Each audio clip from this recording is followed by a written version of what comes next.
उत्तर प्रदेश के आगामी विधानसभा चुनाव को मद्देनजर रखते हुए लगातार भारतीय जनता पार्टी में भी कई बड़े फेरबदल देखे जा रहे हैं। जहां हाल ही में उत्तर प्रदेश में योगी सरकार में कई मंत्रियों को लेकर अहम फैसले लिए गए, जिला प्रभारियों के फेरबदल किए गए। वहीं दूसरी ही तरफ देखा जा रहा है कि जीत की हैट्रिक लगाने के लिए अब बीजेपी से प्रदेश अध्यक्ष पंकज चौधरी को कहीं ना कहीं केंद्र की सियासत से अलग करके यूपी की सियासत में ज्यादा से ज्यादा समय के लिए एक्टिव किया जा सकता है। ऐसे में देखा जा रहा है तो बीजेपी ने कई अहम रणनीतियां भी बना ली हैं। जीत की हैट्रिक लगाने के लिए बीजेपी ड्राइंग रूम बैठकों के जरिए माहौल बनाएगी। अगस्त में ऐसी 10,000 बैठकों के जरिए 60,000 चुनिंदा कार्यकर्ताओं से सीधा संवाद कर गुटबाजी पर नकेल कसने और फीडबैक हासिल करने की योजना बना रही है। अभियान के तहत प्रदेश अध्यक्ष पंकज चौधरी इस दौरान राज्य के 75 जिलों का दौरा करेंगे। आगामी विधानसभा चुनाव के मद्देनजर राज्य में उनकी सक्रियता बढ़ेगी। इसलिए उन्हें अगस्त में संभावित मंत्रिमंडल विस्तार में मंत्री पद के दायित्व से भी मुक्त किया जाएगा।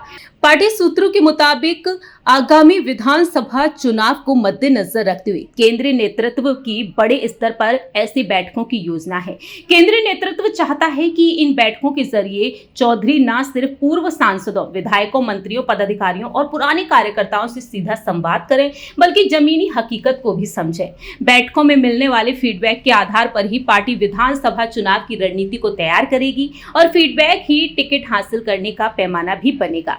प्रदेश अध्यक्ष पंकज चौधरी इन बैठकों के जरिए संगठन की स्थिति की भी समीक्षा करेंगे। यह भी जानेंगे कि विधायकों के प्रति क्षेत्र विशेष में कैसा माहौल है। इनके अलावा इन्हीं बैठकों के जरिए चुनाव के मद्देनजर बूथ, ब्लॉक, विधानसभा और लोकसभा स्तर पर चुनावी तैयारियों का जायजा भी लिया जाएगा। सीट वार राजनीतिक स्थिति का भी आकलन किया जाएगा और मकसद रहेगा गुटबाजी पर लगाम लगाते हुए जमीनी स्तर पर पार्टी कार्यकर्ताओं को एकजुट करना। इन चुनाव को मद्देनजर रखते हुए अब बीजेपी अहम रणनीतियां बना रही है। देखना यहाँ पर यह दिलचस्प होने वाला है कि आखिरकार आने वाले समय में बीजेपी और क्या कुछ प्लानिंग करने वाली है। वैसे ये तो तय है कि विधानसभा चुनाव में वर्तमान सीएम योगी आदित्यनाथ ही मुख्यमंत्री पद का चेहरा होंगे। किसी तरह का असमंजस पैदा ना हो, इसके लिए पार्टी पहले ही घोषणा करेगी। और इसके अलावा चुनाव में योगी सरकार में कानून व्यवस्था में सुधार ही सबसे बड़ा मुद्दा होगा। और सूत्रों के मुताबिक बताया जा रहा है कि पूरे देश में सबसे बड़ा वोट बैंक कानून व्यवस्था है और इस मुद्दे पर योगी सरकार की धारणा राज्य ही नहीं, देश के अन्य हिस्सों में भी बेहद मजबूत है। आने वाले समय में देखते हैं कि बीजेपी की ये प्लानिंग प्लॉटिंग कितनी कामयाब होती है, कितनी नहीं।